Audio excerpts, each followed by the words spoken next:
warahmatullahi wabarakatuh. Perkenalkan, saya Dian Lestari bersama rekan-rekan saya. Saya Jinsun.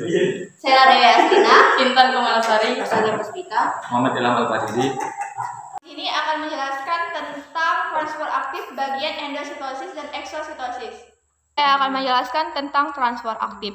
Transfer aktif adalah gerakan molekul melintasi membran sel ke arah melawan gradien konsentrasi mereka, yaitu bergerak dari konsentrasi rendah ke konsentrasi tinggi.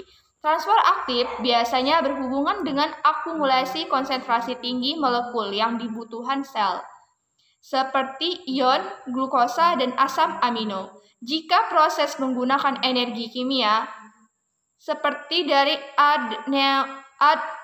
adenosin trifosfat atau ATP, itu disebut transfer aktif primer. Transfer aktif sekunder melibatkan penggunaan gradien elektron kimia. Transfer aktif menggunakan energi sel, seperti transfer pasif yang tidak menggunakan energi sel. Untuk transfer aktif secara tidak langsung, gradien konsentrasi menyediakan energi untuk transfer beberapa zat lain seperti ion. Transfer aktif berfungsi untuk memelihara keseimbangan di dalam sel. Transfer aktif melalui membran sel dapat berupa endositosis dan eksositosis. Perbedaan eksositosis dan endositosis. Eksositosis 1. Hasil eksositosis dalam mengusir molekul di luar sel. 2. Eksositosis menyebabkan kerusakan vesikel. 3. Ada pelepasan enzim, hormon, protein, dan glukosa untuk digunakan di bagian tubuh lainnya. 4. Mereka mungkin memiliki neutron militer dalam kasus sel-sel neuron. 5. Sel-sel berkomunikasi dengan sistem kekebalan tubuh atau mekanisme pertahanan dari sel atau badan dalam kasus infeksi. 6. Eksositosis membantu dalam mengeluarkan sampah dari tubuh. Sedangkan endositosis 1. Endositosis membantu membawa molekul masuk sel. 2. Endositosis menyebabkan penciptaan vesikel. 3. Proses endositosis menerima nutrisi. 4. Sel menelan patogen dalam tubuh dan menghancurkan mereka. 5. Endositosis digunakan untuk migrasi sel dan adhesi. 6. Proses ini berfungsi sebagai reseptor sinyal. Lihat dari gambar di samping ini. Saya akan menjelaskan tentang pengertian eksositosis. Eksositosis, pengertian mekanisme transport molekul besar seperti protein dan polisakarida melintasi membran plasma dari dalam keluar sel atau sekresi dengan cara menggabungkan vesikula berisi molekul tersebut dengan membran plasma. Eksositosis 1. Eksositosis digunakan terus-menerus oleh sel tumbuhan dan hewan untuk mengeluarkan limbah dari sel. 2. Ada pelepasan enzim, hormon, protein, dan glukosa untuk digunakan di bagian tubuh lain. 3. Sel-sel berkomunikasi dengan sistem kekebalan tubuh, mekanisme pertumbuhan dari sel, badan dalam kasus infeksi. 4. Ekositosis membantu dalam mengeluarkan sampah dari tubuh. Di sini saya akan menjelaskan tentang langkah-langkah eksositosis. 1. Vesikula, transport yang lepas dari aparatus Golgi dipindahkan oleh sitoskeleton ke membran plasma.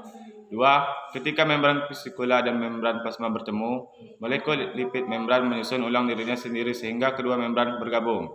3. Kandungan vesikulanya kemudian tumpah ke luar sel. Banyak contoh eksositosis.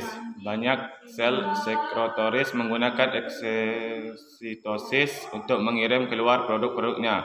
Misalnya, sel tertentu dalam pankreas menghasilkan hormon insulin dan mensekretkannya ke dalam darah melalui eksositosis.